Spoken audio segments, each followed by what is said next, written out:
안녕하세요, 다니스입니다. 자, 은퇴를 앞두신 분들, 또 은퇴를 하신 분들, 매달 생활비가 걱정입니다. 자, 그래서 상가 요즘 썩 좋진 않지만 그래도 찾아보면 괜찮은 게 있기 때문에 많은 분들이 관심을 갖고 있죠. 자, 그 중에서도 구분상가 비교적 적은 돈으로 시작할 수 있기 때문에 많은 분들이 관심을 갖고 있습니다. 자, 모든 투자가 그렇듯이 이 구분상가에도 장점도 있고 장점보다 많은 단점도 있습니다. 자, 어떤 단점이 있는지 알고 투자를 해야 여러분들이 대응을 할 수 있기 때문에 관심 있는 분들은 오늘 영상 꼭 끝까지 보시기 바랍니다. 자, 뉴스 기사 보겠습니다. 요즘 네이버나 유튜브 쳐보시면 상가에 대해서 이렇게 긍정적으로 나오는 경우가 별로 없죠. 대부분 이런 뉴스 기사입니다. 서울 번화가에도 텅 빈 점포, 찬바람 몰아치는 상가. 서울보다 지방이 더 심하죠. 지방 상가의 눈물.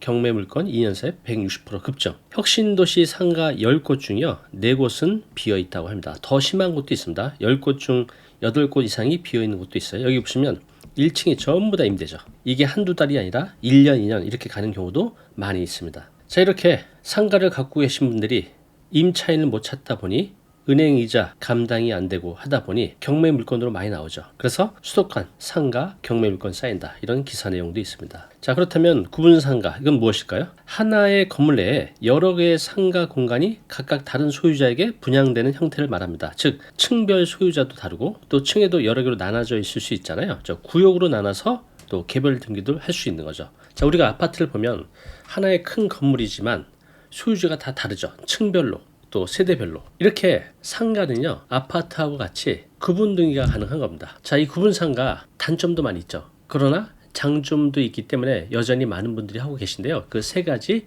장점 한번 보겠습니다. 자, 첫 번째는요 낮은 진입장벽입니다. 지금 서울 수도권에 작은 꼬마 건물 하나를 살려고 하면 웬만한 지역은 한 50억 정도 줘야 돼요. 물론 이거보다 싼 것도 있지만 위치가 또 건물의 상태가 마음에 안 드실 겁니다. 자, 그런데 이 구분 상가 비교적 괜찮은 위치에 또 깨끗한 건물, 작게는 1억에서 3억 정도로 시작할 수 있어요. 그래서 구분 상가를 아직도 많이 하고 있다는 거. 왜? 낮은 진입장벽. 결국 가격이죠. 자, 두 번째는요. 잘만 선택하면 이 구분 상가 안정적인 노후의 월세 흐름을 만들 수가 있죠. 자, 물론 지역 그리고 상권에 따라서 다소 차이는 있습니다. 자, 그런데 우리가 열심히 손품, 발품을 팔아서 잘 찾아보면요. 지금 서울 수도권에 1층 같은 경우 4%대, 또 2층 이상은 4에서 6%대, 지하 같은 경우는 6에서 7% 정도의 수익이 나온 것을 찾을 수가 있죠. 지금 이제 금리가 좀 높아서 그렇지 저금리 때 4%대 이상, 5% 이상 되면 비교적 괜찮기 때문에 금리가 낮아지면 또 많은 분들이 이런 이제 상가 투자에 관심을 갖게 됩니다. 자, 마지막 세 번째는요 관리의 용이성입니다. 우리가 이제 건물 전체를 갖고 있을 때는 내 건물의 모든 것을 직접 챙겨야 돼요. 청소, 행정, 민원, 공실 모든 것을 내가 챙겨야 되는데 구분상가는요 자신의 점포만 신경 쓰면 돼요. 이런 부분이 좀 편하다는 겁니다. 자, 이렇게 투자자가 바라본 구분상가 투자의 세 가지 매력. 낮은 진입장벽, 금액적으로요. 두 번째, 잘만 선택하면 안정적인 임대 수익을 만들 수 있다는 거. 마지막 세 번째는 비교적 관리가 편하다는 것. 자, 이런 장점도 있지만 현재는 솔직히 단점이 더 많죠. 근데 그 단점이 내가 매입하는 시점에 생길 수도 있지만 갖고 있는 중에 생기는 경우가 더 많아요. 그러면 내가 구분상가 샀을 때 보유 중에 어떤 일이 발생할 수 있는지를 알아야 되잖아요. 그 8가지 리스크가 있습니다. 자, 보겠습니다. 자, 첫 번째는요 상가 건물의 가치 상승의 한계입니다. 자, 땅값이 오르는 경우, 지금 서울시에 있는 웬만한 땅들은 거의 매년 땅값이 올라가고 있습니다. 제가 있는 영등포 같은 경우는 한 3, 4년 만에 2배 이상 오른 지역들도 굉장히 많죠. 자, 그런데 구분상가는요 이런 혜택을 제대로 받기가 어렵다는 겁니다. 땅값은 올라가는데 내 상가 구분상가는 그대로이거나 조금 오르거나 오히려 떨어지는 경우도 있다는 겁니다. 자, 이거죠. 내가 건물 전체를 갖고 있는 경우 땅값이 오르면 그만큼의 이익을 모두 가질 수가 있죠. 또 건물 전체가 내 거이기 때문에 건물의 상태에 따라서 리모델링, 또 용도 변경, 또 신축을 통해서 내 건물의 가치를 더 높일 수가 있죠. 그런데 구분상가, 내가 이렇게 상가가 있는데 소유주가 한 30명 돼요. 그 중에 내가 하나를 갖고 있어요. 자, 그러면 땅값이 올라도 내 지분만큼 혜택을 받고 라고 하는데 사실 받는 경우가 그렇게 많지는 않죠. 땅값이 2배가 오른다고 해서 구분상가 가격이 2배로 오르진 않잖아요. 아주 미미하게 영향을 받습니다. 또 내가 뭔가 여기서 업종을 바꾼다든가 건물을 좀 외관을 바꾸고 싶다. 이게 가능할까요? 네, 쉽지 않습니다. 왜냐하면 다른 소유자들의 동의 없이는 건물의 용도 변경, 또 리모델링 어렵다는 겁니다. 자, 이거에 관련된 사례 하나 읽어보겠습니다. 강동구에 20년 된 바로 붙어 있는 두 개의 상가 건물에 비슷한 시기에 두 명의 투자자가 각기 다른 투자와 다른 결과를 보았다. 이게 무슨 말일까요? 자, 2015년 건설업체 대표 김 씨는요, 120억을 투자해서 4층짜리 건물을 매입했다고 합니다. 건물 전체를. 자영업자 이 씨는 퇴직금 5억 원. 이분이 퇴직을 하고 자영업을 했는데 모아둔 퇴직금을 가지고 요 김 씨, 요 120억짜리 건물 산데 바로 옆에 10층짜리 건물의 구분상가 3층을 샀다고 합니다. 이해되시죠?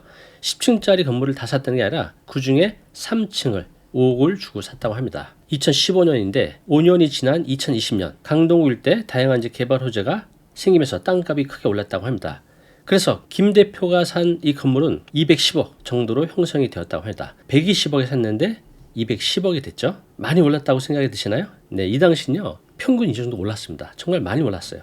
자, 그래서 세 전으로 일단 90억의 차익을 얻었죠. 근데 이분이 이걸 이제 바로 판 게 아니라 오피스 수요가 늘면서 이 지역의 특성을 살려서 이걸 허물고 새로운 오피스를 짓기로 했다는 겁니다. 반면 이 씨는 구분 상가가 5억 5천. 이분 이제 여기 보면 5억에 샀다 했잖아요. 네, 10% 상승한 거죠.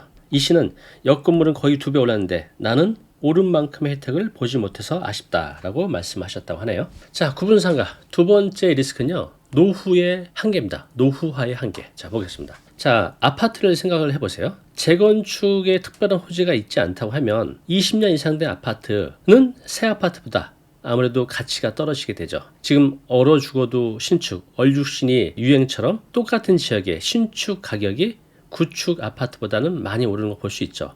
이런 건물도 마찬가지죠. 건물이 낡으면 임차인들은 좋은 건물, 새 건물에 들어가고 싶겠죠. 똑같은 가격이면. 그러면 건물의 상태가 낡았는데 임대료가 그대로면 더 좋은 새 건물로 떠나갈 수가 있겠죠. 지금 공실들이 많이 있으니까. 그러면 이렇게 임차인들이 떠나가면 임대료가 떨어집니다. 임대료가 떨어지면 건물의 가격이 하락할 수밖에 없는 겁니다. 이렇게 악순환이 생길 수가 있다는 겁니다. 자, 우리가 노후화가 될 때 내가 건물을 전체를 갖고 있으면 건물주 혼자 결정할 수 있어요. 그래서 수리를 한다든가 용도 변경을 한다든가 리모델링 한다든가 내지는 신축을 한다든가 그 상황에 맞게 내가 좀 더 적극적으로 대응할 수 있는데 구분 상가를 갖고 계신 분들은 이게 안 되죠. 모든 결정에 대해서 관련법 또 구분 상가의 소유주 이런 동의가 필요하기 때문에 현실적으로 뭔가 액션을 취한다는 게 어렵다는 겁니다. 자, 이와 관련된 사례 하나 읽어보겠습니다. 분당구 무슨 프라자는 한때 분당의 대표적인 상가 건물이었습니다. 1999년에 지어진 이 건물은 2019년 20년 차를 맞이하면서 심각한 노후화 문제를 직면했습니다. 물론 이제 건물 관리가 잘 된 것들은 20년이 지나도 괜찮아요. 근데 관리가 안 된 것들은 굉장히 빠르게 슬럼화가 돼가죠. 이 건물은 아마도 관리가 잘 안 됐던 것 같습니다. 천장에서는 비가 새고 외벽 타일은 떨어져 나갔습니다. 엘리베이터는 수시로 고장이 났고 주차장 바닥은 갈라졌습니다. 인근에 새로 생긴 현대적인 상가들과 비교하면 경쟁력이 현저히 떨어졌습니다. 자, 상가 변형에 여기 소유주들이 있는 상가 변형에는 50억 규모의 리모델링을 제안했습니다. 그런데 건물이 이렇게 있으면 1층, 2층, 3층, 4층 있는데 요 1층에 있는 점포주들은 찬성을 했다고 해요. 하지만 요 2층, 3층, 나머지 층 분들은 이렇게 얘기했다고 합니다. 장사가 안 되는데 어떻게 공사비를 내냐라고 반대했습니다. 결국 그분 소유자 80% 이상의 동의를 얻지 못해 리모델링 무산되었고 임대료는 주변 상가보다 30%나 낮아졌습니다. 현재 이 건물은 공실률이 40%에 달하고 남아있는 임차인들도 이전을 고민하고 있다고 합니다. 자, 세 번째는요. 임차인 확보의 어려움입니다. 자, 보겠습니다. 자, 지금 기준으로 보면 서울 수도권의 상가 공실률이 점점 늘어나고 있습니다. 또 내가 어떤 업종이 새로 들어오려고 해도 다는 아니지만 업종 제한이 있는 건물들이 많이 있어요. 가뜩이나 공실이 많은데 업종 제한까지 있다 보니 임차인 확보에 어려움을 겪고 있는 그런 구분상가들이 많이 있습니다. 자, 관련된 사례 하나 읽어보겠습니다. 서대문구의 1200세대 대단지 A아파트 단지 내 상가가 최근 큰 고민에 빠졌습니다. 2020년까지만 해도 공실률 5% 미만, 훌륭하죠?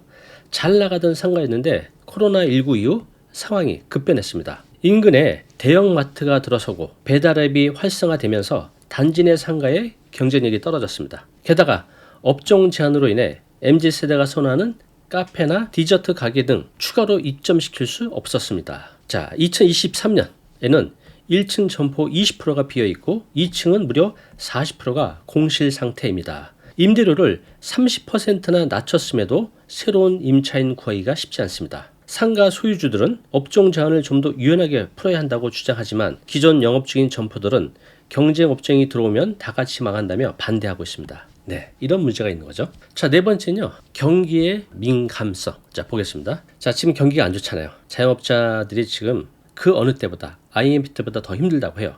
자, 이렇게 경기가 나쁘면 장사가 잘 안 되죠. 그러면 임차인들은 나가거나 임대료를 낮춰달라고 요구를 하죠. 그럼 임대인들은 이거 나가게 되면 공실이 생기니 어쩔 수 없이 또 임대료를 내려줘야 됩니다. 그럼 임대인 입장에서는 임대료 하락으로 인한 수익률 하락, 또 이것은 상가 가격의 하락으로 이어질 수 있다는 거죠. 또 세입자들이 이제 폐업을 하게 되면 공실로 생기고 대출은 받았는데 월세 받아서 이자를 내야 되는데 이자를 못 내는 경우들도 많이 생기고 있습니다. 자, 관련 사례 하나 보겠습니다. 2019년까지만 해도 서울 모 대학가 상가는 젊은이들이 북적이는 핫플레이스였습니다.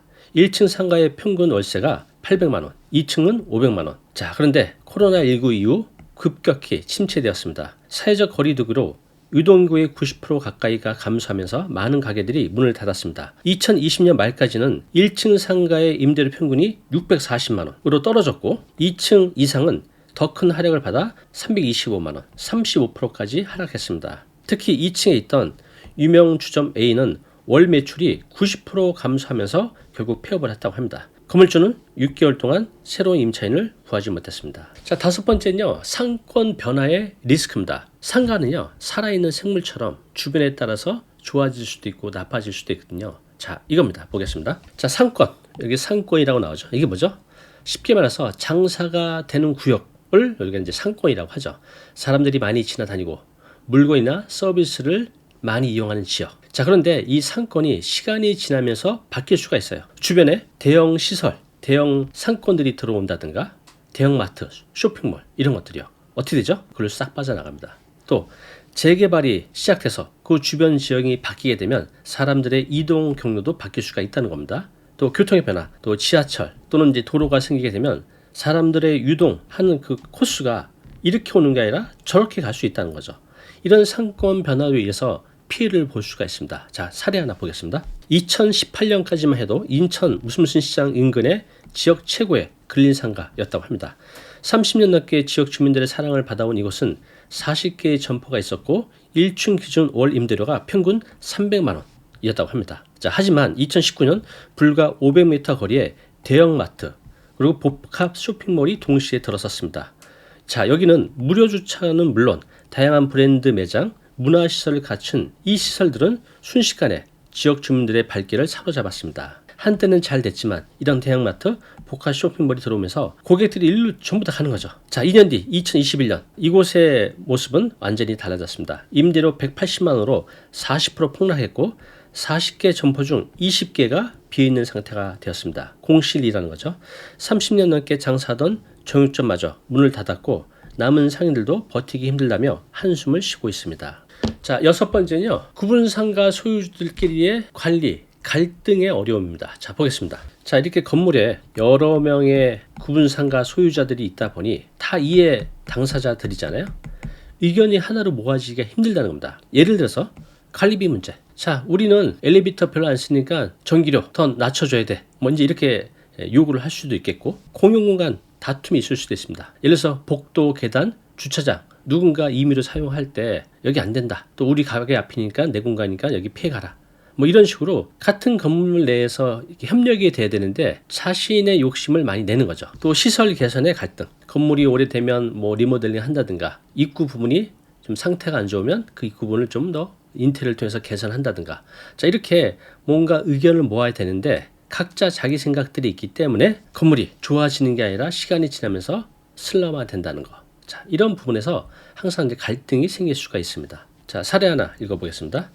강서구 상가 건물 1990년에 지어진 4층짜리 건물입니다. 한때 지역의 대표적인 상가였지만 지금은 방치된 건물이라는 오명을 듣고 있습니다. 자, 왜 그럴까요? 가장 큰 문제는 건물의 외벽입니다. 회색벽이었던 외벽은 30년이 넘은 세월 동안 검게 변색이 되었고 곳곳에 균열이 생겼습니다.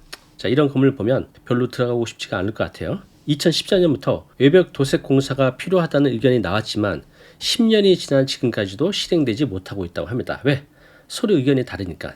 1층 상가들은 외관이 나쁘면 손님이 줄어든다. 그러니까 도색을 하자. 그런데 나머지 2층, 4층 소유자들은 장사가 안 되는데 공사비 들여서 이거 하면 어떡하냐라고 반대를 했다고 합니다. 자, 그래서 결국 건물의 가치는 계속 떨어지고 주변 상가 대비 임대료가 30% 이상 낮은 수준을 보이고 있다고 합니다. 자, 마지막 7번째는요. 황금성 부족입니다.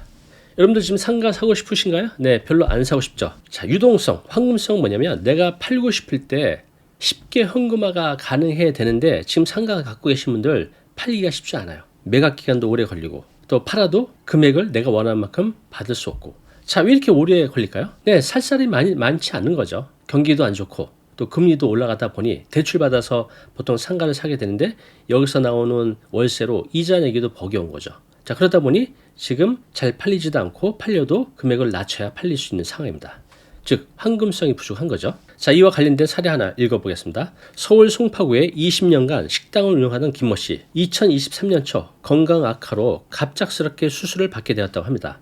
수술비 또 생활비 마련을 위해서 보유하고 있던 같은 건물 2층 구분 상가를 금매물로 내놓았습니다. 분양평수니까 실평선 한 16평 그 정도 되겠죠. 자, 시세보다 15% 낮게 7억 원에 내놓았지만 매수자를 찾기는 쉽지 않았습니다. 부동산 중개업소 5곳에 동시 의뢰했고 부동산 플랫폼에도 광고를 올렸습니다. 몇몇 관심 있는 매수자가 나타났지만 대부분 은행 대출이 예상보다 적게 나와 거래가 무산되었습니다. 이게 무슨 말일까요? 이제 은행에서는 대출할 때 그 상가를 담보로 해서 대출을 받기 때문에 감정평가를 하겠죠. 그런데 지금 상가 상태가 안 좋기 때문에 은행에서 이 상가에 대한 감정가가 예전보다 많이 떨어져서 예상만큼 이제 대출이 안 나오는 거죠. 그런 상황을 말하는 것 같습니다. 자, 결국 매물을 내놓은 지 15개월 만에 6억에 겨우 매각을 할 수 있었고 그동안 발생한 이자, 비용, 또 공실 손해에서 크게 이제 손실을 봤다고 합니다. 여기 보면 7억 원도 시세보다 15% 낮게 내놓은 건데 결국 이제 6억 원에 팔았으니까 이분은 자신이 매입한 것보다도 더 싸게 팔 수밖에 없었던 거죠. 사실 이렇게 팔 수만 있어도 다행이에요. 공실이고 또 공실이 아니어도 여기서 나오는 월세로 이자를 못 내면서 내가 돈을 버텨서 내야 되죠. 이렇게 버티시는 분들은 계속 마이너스거든요. 이렇게라도 팔 수 있으면 요즘엔 다행이라고 생각이 듭니다. 자, 마지막 8번째 법적 리스크입니다. 자, 보겠습니다. 자, 임대차 보호법 있죠. 상가 임대차 보호법. 상가 임대차 보호법은 강자가 아닌 약자인 임차인을 위한 법이에요. 그래서 임대료 인상 제한, 계약 갱신 이런 부분에서 임대인이 불리할 수밖에 없죠. 가뜩이나 먹고 살기 힘든데 이런 것 때문에 더 지금 현재 임대인들이 힘들어합니다. 또 용도 변경의 제한, 지금 구분상가 말씀드리는 거예요. 여러 사람이 같이 있는 구분상가, 아까 말씀드린 대로 용도 변경, 리모델링 이런 거에 제한이 많다는 거죠. 현실적으로 불가능합니다. 또 층별 규제, 층마다 아까 업종이 정해져 있는 곳이 있어요. 상가 관리단 규약으로. 그러니까 내 마음대로 업종을 넣을 수가 없는 거죠. 지금 여기 상가에 예를 들어서 중국집이 들어온다고 하는데 못 들어와요. 왜? 이 같은 건물에 중국집이 또 있어서 똑같은 건물에 중국집을 또 못 들어오게 하는 관리 규약이 있을 수가 있다는 거죠. 자, 이런 식으로 내 건물에 대한 법, 건축법, 또 임대차법 이런 것들 때문에 뭔가 내가 행위를 할 때 많은 제약을 받을 수 있다는 겁니다. 자, 관련 사례 하나 읽어보겠습니다. 마포구에서 지하 1층 구분상가를 매입한 이모 씨, 트렌디한 와인바를 열고자 했습니다. 이분이 임차인에다 매입을 했다고 하네요. 주변 상권 분석도 마쳤고 인테리어 업체와 계약도 준비 중이었습니다. 그러나 해당 건물이 위치한 지역은 지하층의 식음료 영업이 제한되어 있다고 합니다. 이걸 이제 뒤늦게 알았다는 거죠. 소방법상 지하층 술집 운영에 대한 규제가 엄격했고 비상구 추가 설치 등 안전시설 보강에만 수천만의 비용이 필요했습니다. 이게 무슨 말이냐면, 그래서 이제 소방법에 의해서 이제 다중 이용 시설 같은 경우는 고시원이 그렇죠. 소방법이 엄격해요. 그럼 이제 화재가 났을 때 안에 있는 분들이 빨리 빠져나가야 되잖아요. 그래서 이제 어떤 규모 이상 또 어떤 업종에 대해서는 이렇게 지하에 있을 때 피난구가 하나가 더 필요할 수도 있다는 거죠. 그래서 여기서 보면 비상구를 추가로 더 하나 설치를 해야 된다는 거죠. 근데 이게 이제 수천만 원 이상의 비용이 들어간다는 거죠. 자, 게다가 다른 구분 소유자들은 지하에 술집이 들어오면 건물 이미지가 나빠진다며 반대했다고 합니다. 그 건물에 있는 다른 구분 소유자가. 결국 이 씨는 당초 계획을 포기하고 창고로 임대할 수밖에 없었습니다. 물론 내가 돈을 들여서 피난구를 만들어서 몇 천만 원 들여서 할 수도 있겠지만 또 내가 여기 건물에 같이 있는 분들하고 사이가 좋아야 되는데 내가 밀어붙이면 항상 싸움이 날 거 아니에요. 할 수도 있겠지만 하는 동안 밀어붙이게 되면 여러 가지 갈등 또 싸움이 생길 수 있기 때문에 이분은 결국 그냥 참고로 임대를 했다고 하는 겁니다. 자, 이처럼 구분상가는요, 다양한 법적 규제 또 이해 관계자들의 동의가 필요해 원하는 업종으로 변경이 쉽지 않은 경우가 많다는 겁니다. 자, 어떻습니까? 구분상가 주인들이 많이 있기 때문에 여러 가지 위험 요소가 있다는 겁니다. 그래서 이걸 알고 여러분들이 구분상가를 투자하실 때 이거 고려해서 투자를 하시기 바랍니다. 자, 8가지 다시 한번 정리해 드리겠습니다. 첫 번째, 시세 차익의 한계. 요즘 시세 차익이 아니라 오히려 마이너스 나는 경우도 많이 있습니다. 자, 두 번째, 건물의 노후화에 따른 한계. 자, 세 번째, 임차인 확보의 어려움. 네 번째, 경기의 민감성. 다섯 번째, 상권 변화 리스크. 얼마든지 있을 수 있습니다. 관리, 갈등의 어려움, 황금성의 부족, 법적 리스크. 네, 이해되셨죠? 이걸 잘 이해하시고 구분상가 투자하실 때 참고하시기 바랍니다. 자, 구분상가는요, 비교적 작은 돈으로 적은 돈으로 투자할 수 있는 매력적인 투자 옵션인 건 맞아요. 잘만 선택하시면 안정적으로 월세 흐름을 만들 수도 있죠. 그런데 좀 전에 말씀드린 대로 또 많은 리스크도 존재합니다. 우리 시청자분들 중에서 구분상가를 하시면서 어떤 점이 좋았고 또 어떤 점에서 어려움이 있었는지 또 그것을 어떻게 극복했는지 경험이 있으면 댓글로 남겨주시기 바랍니다. 여러분들의 그런 소중한 경험이 또 많은 분들에게 훌륭한 인사이트를 줄 수가 있거든요. 자, 댓글로 여러분들의 생각, 의견, 경험을 남겨주시기 바랍니다. 자, 오늘 내용 너무 중요한 내용이죠. 영상 보고 나면 잊혀지잖아요. 자, 자료 무료로 제공하고 있습니다. 이 자료 요거 받고 싶은 분들은요, 아래 링크로 신청하시면 됩니다.